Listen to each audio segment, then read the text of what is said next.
Hi, good evening and welcome. And you are viewing 31 Wisdom Keys for Focusing on Your Passion. LaunchPad Consultancy, in collaboration with VisionWorks Solutions, brings to you Book Club Conversations Series 3. In this series, entrepreneurs and professionals are reading the book The Uncommon Dream 31 Wisdom Keys for Focusing the Passion of Your Heart, written by author Mike Murdoch. I am your host, Alina Lewis, and today's discussion is centered around chapter 2, entitled The Uncommon Dream Will Birth the Uncommon Life. And joining me this evening for this discussion is owner of Infinity Creations, Natasha Rampasad. Hi, Natasha. How are you? Hi, good evening. I'm okay. How are you? I am keeping well. And so you're getting into the book.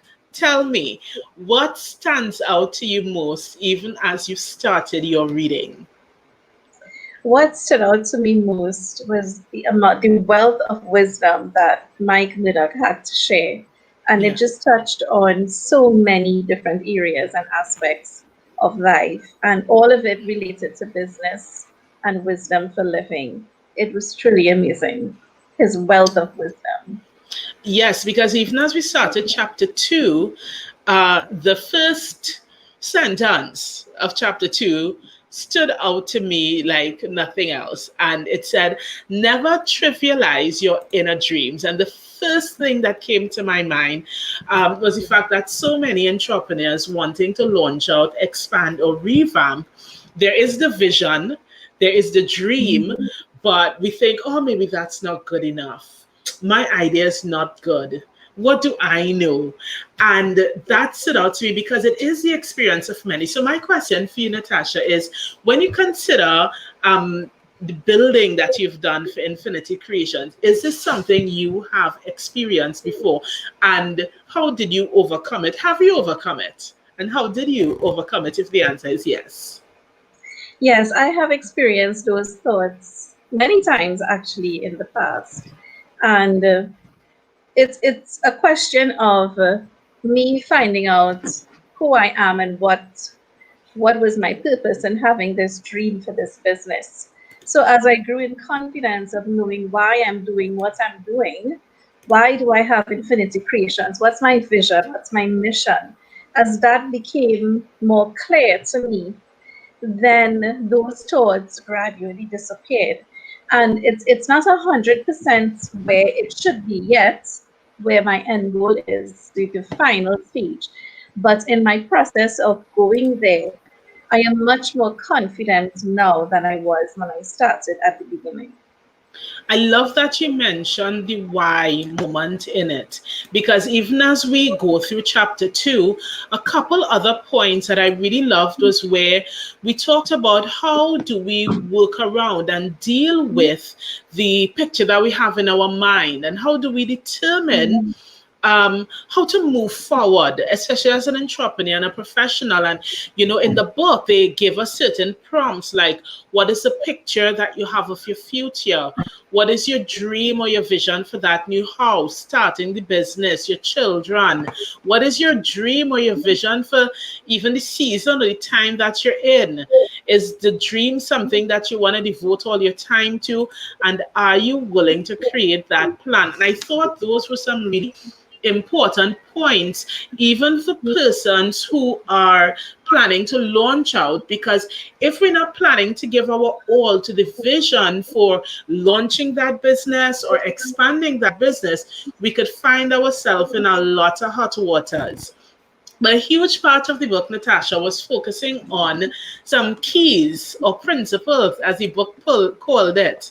So, Natasha, even as you're looking at the principles that the book was discussing in terms of unleashing that uncommon dream, or as I call it, the vision, are there any that would have stood out to you, maybe more than others, in terms of those keys to saying, these are going to be the driving factors for you to be moving out into that new level?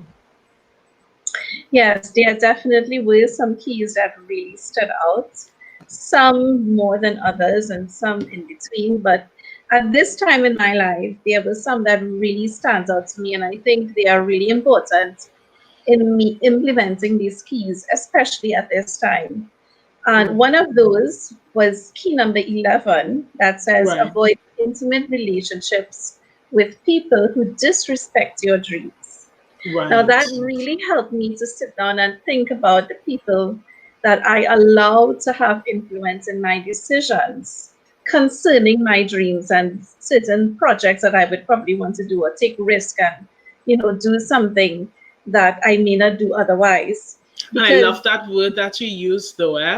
You use the word people that you allow, because I think a really important point that we could pause and recognize, even in this moment, is that we, as a professionals and entrepreneurs, have control over what happens concerning us. Sometimes we act as though, oh my gosh, I don't know what to do. I don't have any control. But I love that you use the word allow, because it really does speak to the reality of what it is. We can allow or we can disallow based on the type of experience that we want to have. But back to you. I just wanted to stick that in. You got me excited there, but back to you. awesome, no problem. Right. And do you see, we really have to choose to allow or not allow people to really influence our decisions, especially those who don't have that same kind of respect for our dreams the way that we would have. Because my dream is precious to me. It is precious. It has immense value. It is almost like a driving force. It's not the only thing, but it's a great aspect of my life. And if someone doesn't connect and understand that value that I have in my dream, and it means you will not support, you will not encourage, you will only be pulling me down when I really need people around me to have to lift me up and to, help me carry on and to go on with my dreams and I my want to interject there, Natasha, sure, because you no said problem. another thing that I loved. You said, my dream is important to me, it is precious. And that's another thing that is really important for professionals and entrepreneurs, recognizing that value in the vision that you have for your own professional development and the value that you have for the vision that you're looking to execute. Because think about it. If you don't value your own vision, who's going to value it for you? If you don't think you're precious, who's gonna think it's precious? Like, I remember chatting Yeah. with someone who operate in the public domain as a public figure. And I said to her, we're having a similar conversation. I said to you, I said, but don't you recognize you are an experience worth having? And she's like, what? I was like, you are an experience worth having. This is what makes you awesome. There is nobody like you. And I think it's the same thing as it applies to our vision. It's the picture in our minds based on our own desires, our experiences, our learnings. We pull together into this awesomeness that is the product or the service. And it must start with the entrepreneur to believe in himself or herself, to put it out there with confidence. So I'm loving the confidence that I'm hearing from you, Natasha, because you really hit the nail on the head there, where you said, my dream is important, it is precious, it is meaningful to me. I love that. I just had to take a moment for that one. Back to you, though.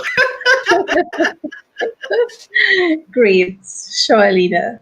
Um, right. So I realized when I read that key that I need to sit down and look at the people that I have in my sphere and Yeah. recognize the ones that I allow to come really close, those who I can consider as acquaintances, and then those who I consider as, just friends. Because the other point that stood out to me that connects to this one is point 18, which said, write down the names of those who can participate in your dream. Yes. That was like, it really jumped out at me. And it said, write down my circle of counsel for my dream. Yes. And Yes. that is a value that I've always held as even as a child, because one of the proverbs says that with much counsel, then make war. And to me, Yes. when you fight for your dream, it's as if you are making war against, all the obstacles or the oppositions, all the things that Yes. could stop you. And if you have these, you choose your friends, you choose your circle of wisdom. We choose who we allow and even what we allow to receive, even from that close circle, then Yes. we are able to wage a successful war. And it's as if we are not wasting our time, but we are precise, we are targeted, that the battle plan is mapped out, and then we can engage and really, engage in business and in the dream and fulfilling that purpose and that passion that we have. So Definitely. I've recognized relationships that I limit. I've recognized relationships that I listen to, but I don't have to apply always what you say, but I will respect you and I will listen to you. And then there are those I will literally go to and say, listen, Yes. this is what I'm thinking, or this is what I've done. What do you think about it? Can you help me improve? What do you think about this? So, we need to understand who really will add value to our dream, our valuable Yes. dream, and who Yes. will take away. And then simply those who will just be aware, and that's all they will do. They will just be exposed to it, and that's as much as the influence we give them to have. And you know what's important? That complements Natasha. The fact that it's not about having a negative view about people, but I really believe as well that it is about recognizing that different persons at different stages in their life tap into different levels of capacities. We all have greatness on the inside of us. I truly believe it. And even, when I used Mhm. to be at the school and, working with the students and so on, that's something I was always mindful to share with them. There is greatness inside of you. And when you come to school, you get an opportunity to shape and to feed and to form that greatness. What are you going to do with your time? Every day there's an opportunity to shape the greatness that is inside of you. And I believe the same is applicable to professionals, entrepreneurs, people of all walks in life. But within Yeah. this specific context here, different ones of us tap into our capacity for greatness. The greatness is there. We just don't necessarily always tap into it, or we tap in at different levels. And I say that to emphasize sometimes people love us, they support us, they wish us well, but they probably have not tapped into the capacity that is needed to support you or support me or whoever in the way that you need to be supported. And it is really easy if we don't recognize this, get upset with people, to think, oh, you should support me more, or you should support me better, or you should be there for me, or you should be able to do this. But sometimes what it is that what they give is what they can. And sometimes the advice they give you is the best that they know. And probably it's not right for you, but it doesn't mean anything bad for them. But we then, the business owner, the professional, we have to recognize to what extent is the voice of the person coming to me in alignment with the vision that is inside of me. And I love that. So that then limiting is because I think you don't like me, or you're not happy for me, or you don't want to see me grow. No, it's not about that. But limiting is Mhm. recognizing, is this person able to speak the vision? Because what we want to do is to share our heart and share that baby. I like to call it a baby. Share that baby with people who could nurture it, which is the vision for the launch and the expansion. So definitely agree, definitely loving that one. But you said Yeah. there was a key that stood out to you as well, Natasha. Yes. Actually, I want to touch on something you just said first, Sure. um, about, understanding that other people may not be at that stage in their life where they would recognize their greatness and be able to to contribute that to my business or my dream or my vision, because I've had to learn that kind of the hard way, and it took me some Yes. time, but especially with some relationships that were really close to me, and it took some time to really recognize and understand that, and even to remember it from time to time, because we have expectations of people who really are in our close circle, and it's helpful. It's really, really wisdom. I think as the book says, it is wisdom to remember that not everyone would be able to tap into their greatness at the time in synchronous with me to That's be able to right. contribute to the building of my dream and my vision. And I think it's important. I love you mentioned making the list, because that categorization as well is really important. Because maybe someone mightn't be able to help you understand maybe the legalities of your business, or they may not be able to physically come and help you do something, but maybe they could be a good cheerleader for you. The person who, if you're feeling a little down, you could call and be like, oh my God, that is great. And just their energy gets you going. That person could just be a great cheerleader.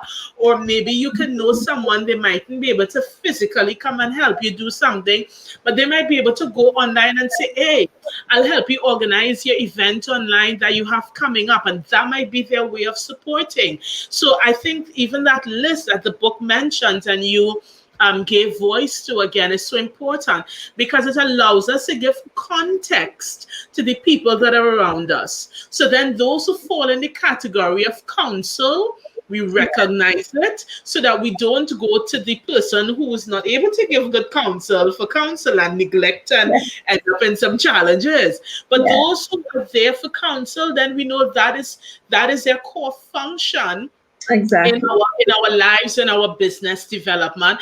And maybe Yeah, there are those that are they're great for projects. They're not yeah, necessarily great for the long term, but if you say, hey, I have something coming up next week and I need some help with that for the next 3 days, can you help? They would be there, but maybe they're not great for like a 3 month thing. So we recognize, how people function, what they can give, how they could support. And we're not just talking about help here, but I'm even talking in terms of collaboration, because we all have our different schedules. So you yes, might be able to show up every time, but you might be able to say, hey, I could give you these 3 days. And then it's like, great, let's go. And yeah, once we have those categories, it helps us to even have better communication, because now we're able to say clearly, this is what I need, or this is what I'm asking, or this is what I need to purchase, this is what I need to implement, and then be able to gather the skill set or support mhm. needed to make that happen. But yeah, so back to your point though, Natasha, what was your next wisdom key that you wanted to touch on?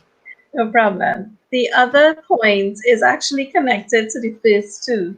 And Mm-hmm. it's point number 19 that said, respect and reward every relationship committed Yes. to birthing the uncommon dream of your life.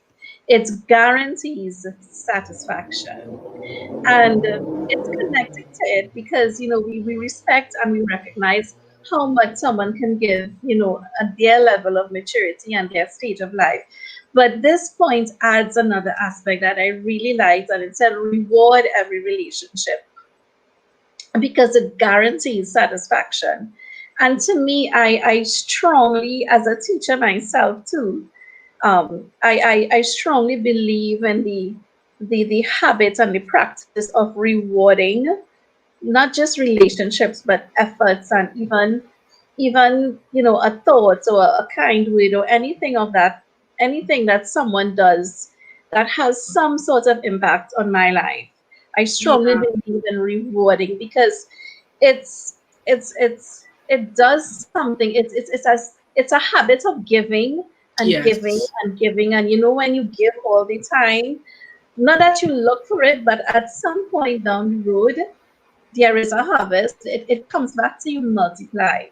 And not only Yes. that, but just seeing the pleasure and the affirmation and the response in someone's face, or even in their reaction, in their words, or however they would respond. Just seeing Yes. that alone is a sense of fulfilling a goal and a And fulfilling it purpose. motivates them as well to keep Yes, wanting to be that support. But I have a question for you, Natasha. When you sure. think about your business relationships, your professional relationships, can you share maybe one or two examples of how you reward those relationships? So I could imagine for maybe persons viewing live or just watching on the replay, they could be thinking to themselves, I don't oh, it sounds great, but what can I do? Especially in these COVID days where, sometimes financing can seem like such a challenge to think about buying gifts for people. How do you reward relationships in your business and professional life? Well, I believe and I practice that there are two ways that I could reward relationships. The first way is physical. So I can give you a card, I can give you something, I can reward you with something tangible. Yeah, And I give you something in your hand for a service or a favor or whatever it was. So that's one way you can reward people, or even a certificate of something. But yeah, another aspect um, that I actually like more is the reward of, as you say, positive. It motivates them. So I like to give people positive words. It's really difficult for me to see something negative in somebody off the bat. I would actually see the total opposite. So even right. if there is nothing to reward, this is probably something very personal to me, as my personality. But Yeah, I always try to positively comment or say something. Sometimes it's a total stranger, probably in the grocery store, and I see something happening, and I pitch in and I give a positive solution or a comment, or yes, something like that. So just contributing to their mental and their emotional state, giving yes, something that lifts them up and that, kind of lifts their day and brightens their spirit. yes, Personally, I think that in itself is a reward. So definitely. that's another Mhm. aspect. Yeah. And I'll tell you something I love as well is one of the things I do is, in addition to, kind words and all that, I make it a point to be very intentional. And so, for example, I might have a project going on and you have team meetings for planning and recapping and whatever. And one of the things I'm very intentional to do is I plan, I don't necessarily say it, but at least one of those team meetings is a meeting, not because I want to ask you for something, but because I allow person to give me their feedback, because I wanna hear about how the experience has impacted them. And I Yeah. take that moment to give appreciation, to build them up, to tell them all of the great things I think about them and their effort and their skills, and give them recommendations for, it mightn't be in business, but it could be in other areas of life, so that when they leave, my whole thing is I want people to leave having interacted with me empowered to do better and to do different. And so I make it a very intentional part of any process to just say we'll call a meeting for whatever. And well, now those meetings are online. I have a meeting online and we just have a time of building up each other and complimenting each other and giving recommendations. So we shape each other and we help each other become our best selves. And another thing, even for those professionals and entrepreneurs that would watch video, that you could think about in terms of rewarding relationships, is making yourself available. Think of Mhm. yourself as a resource. I think of myself as a resource. I am an asset. I'm a resource. I'm a problem solver. And so what I do is I say to people, how can I help you? Because not always is money the answer to somebody's situation. Not always even is something tangible the answer to Mhm. somebody's situation. And everybody, would know their own strengths and skill sets. But like, for me, because I'm a problem solver, it's what I do. Um, it makes me feel good to say, how can I help? Because sometimes, in most cases, the idea that I come up with makes such a huge difference that the person would get a release to be able to move on and do what they were going to do. And it's like, oh my God, I would have never thought that. I thought I was stuck. I had no idea. And so make yourself available as a resource, as a reward to those who support you. Whether you think they have achieved less than you, equal to you, or more than you, it does not matter. Make yourself available as a resource, because you never know what somebody's going through, how a person feels, and sometimes just that kind word and encouragement and brainstorming and sharing be all that somebody needs. So, Natasha, even as we come to a close on this conversation, what actionable thing are you going to take with you, as we call them, wisdom for transformation? What wisdom for transformation are you moving forward with, to go to that next level with your business, based on what you were reading in chapter 2, that thing that you're going to be doing tonight or tomorrow? I think definitely I am going to start strengthening the relationships that really add extra value to my dream at this time. I understand that there are some who may not contribute because of their personal circumstances and their own level of maturity. But Yes.